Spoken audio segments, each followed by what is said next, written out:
Family Letter 15, India, January 5th, 1958. Dear family, back in Pimpalgaon and the good old routine after a very happy week in Bombay at the dear Dada Chanji's full of festive occasions.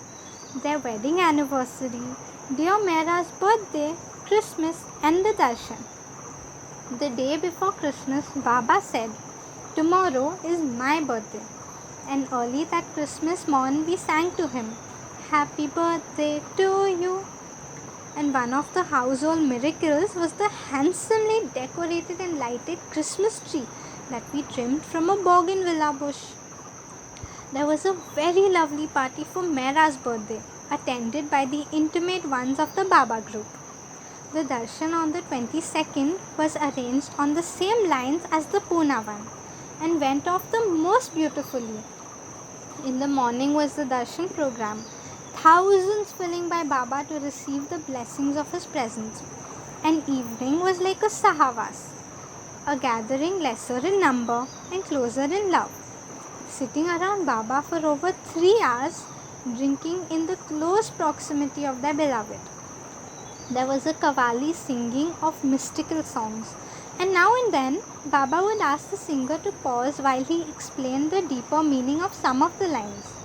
Occasionally, a serious explanation would be followed by the spontaneous sound of delighted laughter from the hundreds around him, as Baba would end with a subtle and unexpected note of raillery, in the way that only Baba can do. On this he said, "Long, long ago, I lost myself and became God.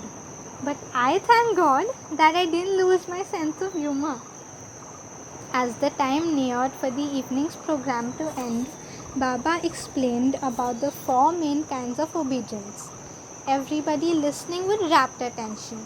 Then, with a click of his fingers and a mischievous glint in his eyes, he said, "Now let me test your obedience. In 5 minutes, I want this hall to be absolutely empty."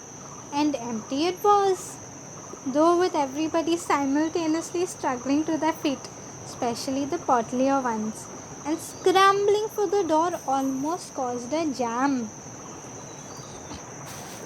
On the 1st of January, Baba held a meeting with the Merazad and Mehrabad Mandli for the forthcoming India Sahavas, giving instructions for the 1001 details the arrangements involve. It hurts to see our impatient patient one sitting for hours in the chair, yet being constantly busy and keeping the others all the time on their toes. Soon there will be a meeting to discuss points regarding the May Sahavas, and I will be writing about that later. But Baba tells us of the two unique Sahavas and tells us of the cloud. And it doesn't need much imagination on our parts to foresee what a memorable year 1958 will be for his children all over the world. A happy new year to us all. May we grow bigger so we can receive more of him. And may our love grow and ever grow so we can give more of ourselves to him.